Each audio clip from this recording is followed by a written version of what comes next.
I'm a synthetic organic chemist. Origin of life is purely synthetic organic chemistry. There's no way around it. I'm perfectly situated to be commenting on this, to be critiquing the origin of life research. It is abiological. It is before biology takes over. This is purely synthetic organic chemistry. And making these compounds is very simple. 4 classes of compounds. You have to make them from what's available on a presumed prebiotic earth. And so the chemistry is not hard for a synthetic organic chemist to follow, and any trained synthetic organic chemist can follow me on this. And I've never seen a synthetic organic chemist disagree with me on this. In fact, the people that might disagree with me are biologists because they've never made anything. The only thing they may have made is they buy a kit and they make it, which is made by chemists, but they've never made anything ab initio. And so it's the synthetic chemist that can critique origin of life research better than anyone else. So go ahead, ask your synthetic chemist friends to listen to what I have to say. If they have anywhere a master's degree or beyond in synthetic organic chemistry, have them critique what I say.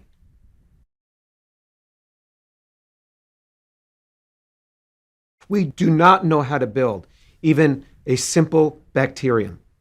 The simplest bacterium with its 256 protein coding genes, we have no idea how to build it. First of all, we don't know how to build the molecules, the 4 classes of molecules that are needed for it.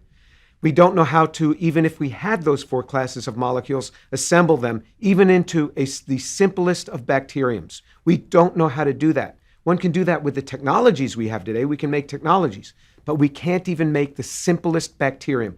Anybody who would say something contrary does not know what they are talking about. Show me the demonstration. Nobody has ever done it. And it's not because of lack of effort. It's not because of lack of will. First of all, they haven't been able to get the molecules to do this. And if they could make the molecules, even if we were to give them the molecules, they wouldn't have the information. There would be no inherent information in the DNA. But even if we gave them the DNA in the structure that they wanted, they wouldn't know how to put all the components together because of the sophistication within a cell. The interactomes, meaning that the interacting connectivity between the molecules, the van der Waals interactions, all of these have to be in the right place and in the right order for a cell to function. We don't even know how to define life, let alone knowing how to spark it to begin. بسم الله الرحمن الرحيم. يا أيها الناس ضرب مثل فاستمعوا له إن الذين تدعون من دون الله لن يخلقوا ذبابا ولو اجتمعوا له وإن يسلبهم الذباب شيئا لا يستنقذوه منه ضعف الطالب والمطلوب ما قدر الله حق قدره إن الله لقوي عزيز.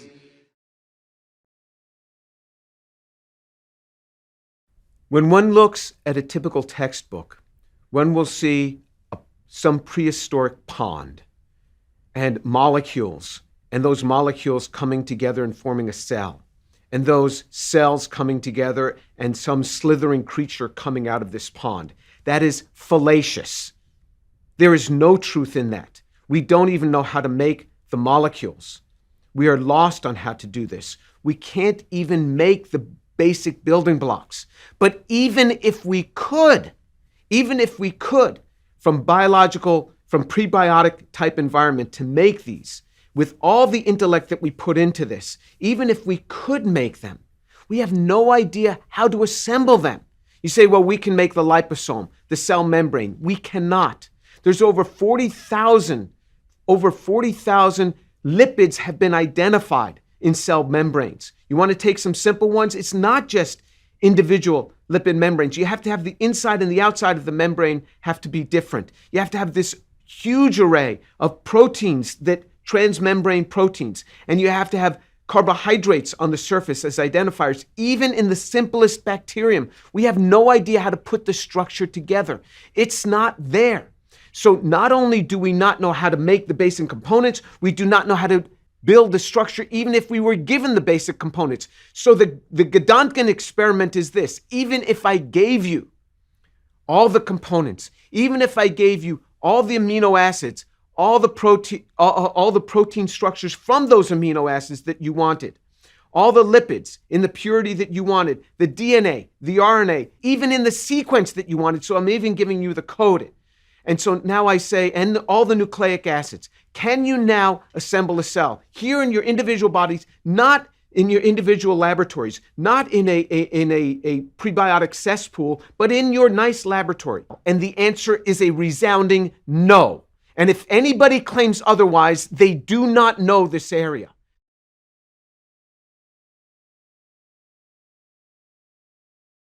This is how far the misunderstanding has gone. Even science professors, even biology professors, think that there is a near building of life, that we understand all the ways to build life. We do not. Not only have none of the molecules been made ab initio under prebiotic-like conditions to make the homochiral molecules that are made. Remember, we need 4 classes of molecules. We need the nucleic acids, and then the homochiral systems that for the amino acids, which then need to be built up into protein structures. We need the carbohydrates, which have to be built up into the polycarbohydrate structures. And then we need the lipids, which also are chiral. All of these we need in homochiral form.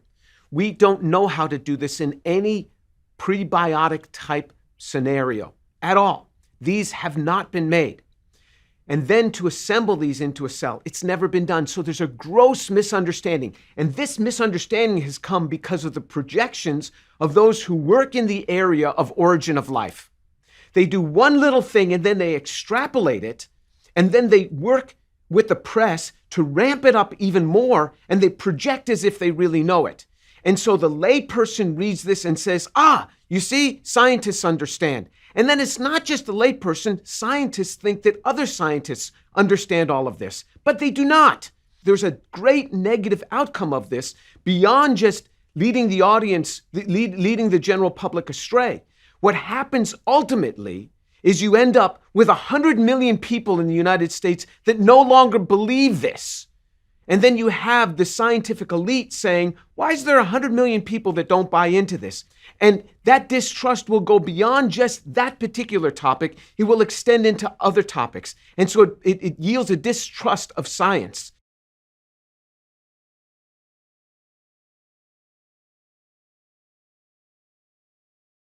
Some people argue that since there's been hundreds of millions of years available, the probability that there's the chance that these things could happen in hundreds of millions of years.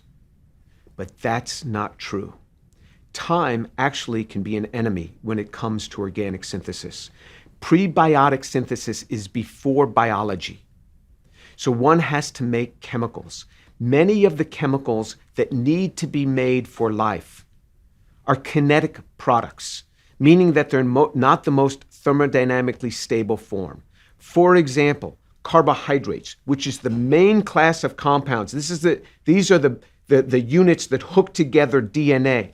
These are the units that have identifying aspects on cell structure. These are the units that the cell is going to need for the energy of life.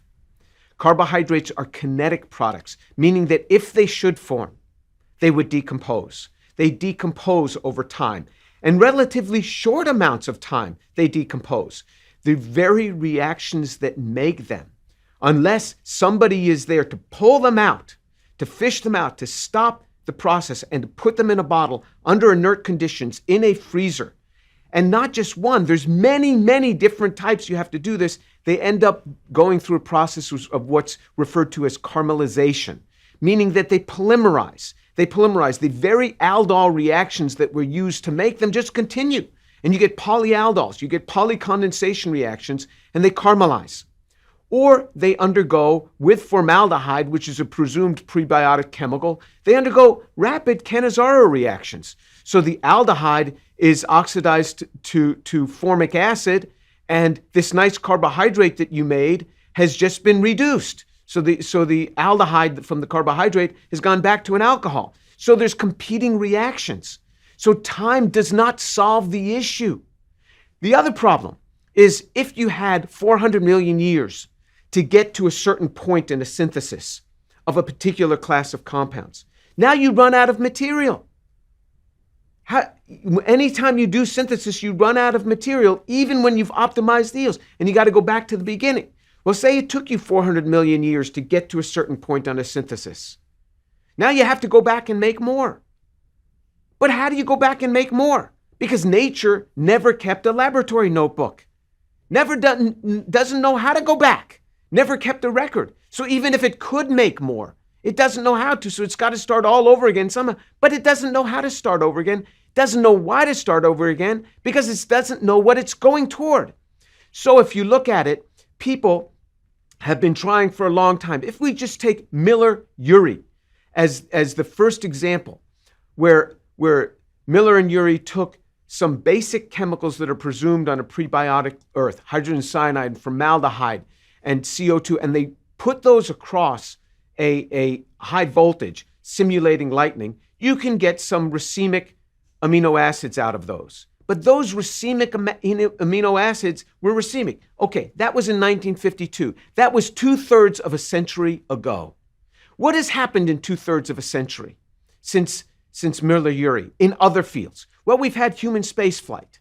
We have satellite connectivity. We have the internet. We have the entire silicon era of microchips, and we have computer technology. We have all of this. In the same 66 years, 2/3 of a century, we are still exactly where Miller and Urey were. We make a barrage of stereo-scrambled chemicals, nowhere close to even knowing how to make them and hook them together. They got to get hooked together in the proper order.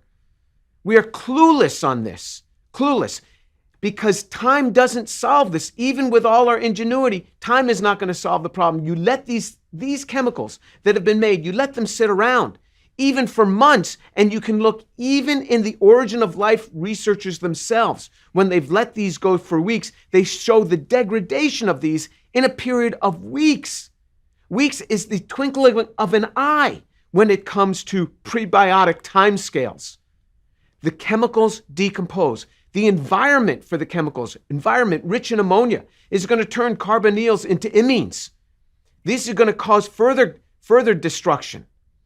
The ammonia environment itself is quite basic. You're going to have extended aldol reactions coming on. So to think that the molecules could be made and sit there waiting for other molecules to come in, it doesn't happen. Organic chemistry doesn't work that way.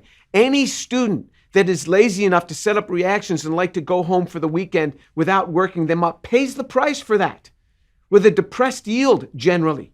As soon as the reactions are done, or as soon as what you want is the optimized yield, you have to stop that reaction, get it away from the starting materials, or else what happens is it goes on to polymerized product. Especially when you're making kinetic products, which is not the thermodynamically most stable product, which is exactly what you get in many of the chemicals that are needed for life. So time is actually the enemy.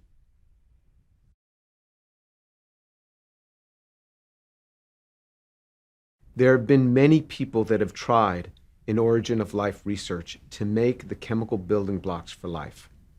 The vast majority of the chemical building blocks are chiral, which means that they have a non-superimposable mirror image, just like our hands. The left hand and the right hand are non-superimposable mirror images. They're mirror images, but they can't be superimposed, and that's why a left-handed glove doesn't fit on the right hand. The vast majority of biological molecules are handed like that. To make them handed is difficult. We know how to do that in synthetic chemistry. It's never easy. Using prebiotic environment, it's never been successful. Some have said, well, this could happen on a chiral crystal. One can get small enhancements, but not nearly what you need, and it's never been demonstrated, even with all the intellect that people have put behind trying to do this with chiral crystals and chiral layered environments and chiral clay environments. The chemicals that are needed for life are more than just carbon and water. The structures that are needed, one needs the amino acids. The amino acids then have to hook together to form proteins. It's not easy to get amino acids to hook together. One can get very small amounts if you just add a catalyst to it, but the yields are extremely low. There are many activation steps that are needed to get this efficiently. In nature, in biology, once you have life, this is all done with nature's little nanomachines called enzymes. But what we're talking about is prebiotic, long before enzymes themselves are made, and the enzymes themselves are made out of the amino acids and proteins. Then after we have the amino acids, we've got to have the carbohydrates. The carbohydrates are another class of molecules. And then you have to hook the carbohydrates together. The carbohydrate hooking together pattern is extremely complex. Just the carbohydrate, the simple carbohydrate, D-mannose. If you just make 6 units of that D-mannose, that D-mannose can be hooked together in over 1 trillion different combinations, depending on how they're branched and what the constitution is of the primary linkage point. Over 12 trillion combinations, and only one works. Only one will work. How do you get that? Now, you also have to have the lipids. The lipids have to have 2 tails, not 1. If you have the monoacyl lipid, that destabilizes any lipid bilayer. And these also have chiral centers. Again, how is that done in a prebiotic system? Nobody knows. And then you have to have the nucleic acids. So you have to have the nucleobases, and those nucleobases have to somehow hook very cleanly to a carbohydrate that had to independently be made. And then you have your nucleotide that then with a phosphate group on there that then has to hook together. Again, that's only done by enzymes. We don't know how to do that cleanly before there's enzymes. All of those pieces we don't know how to make, let alone hook together.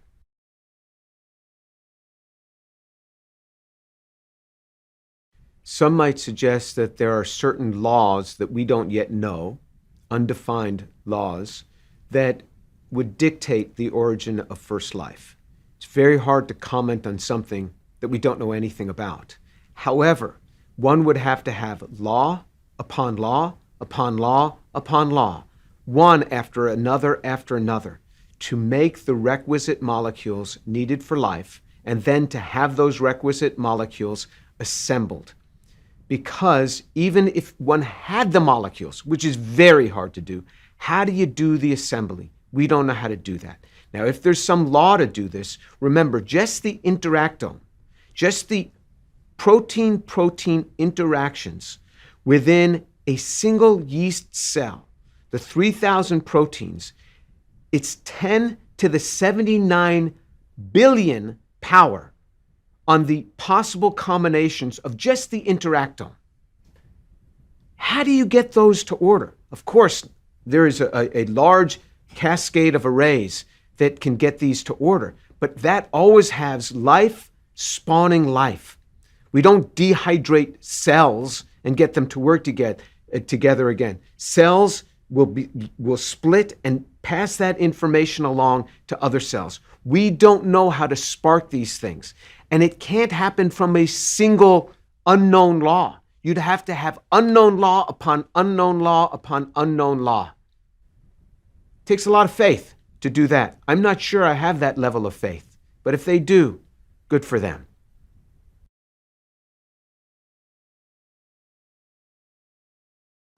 Every year, we understand more about the complexity, so we are more befuddled now than we were in 1952, because we found that this is not just a massive protoplasm, highly complex environment. So when a cell wants to move material from point A to point B, it's a factory. You go to a factory, what do you see? You see these overhead carriers carrying machined parts from point A to point B. That's exactly what happens in a cell. You want to carry material from point A to point B, a microtubule will form between point A and point B. And then materials will transfer across that. But then what happens is that microtubule then dissolves and then is reconstructed somewhere else where you need other material transferred between any other 2 points. Why does a cell go through this? Because if it kept all of those microtubules in place, it would become too rigid and it couldn't function, and it would run out of the building blocks to build more microtubules. So it has the ability to morph its structure of its factory on the fly, something we don't even know how to do. The complexity of this is so grand. And the complexity becomes more and greater every day when we start understanding the complexity of the interactome, which is not merely protein-protein. You have protein-DNA interactions, the interactomes between these, the van der Waals interactions between these, the non-covalent bonds, just the way these two interact. And information is passed through these non-covalent interactions. Information is passed through something that physicists call virtual photons. The complexity is so great, and it gets harder every year. So in many ways, we're getting further from understanding origin of life every year once we understand the greater complexity of the cell.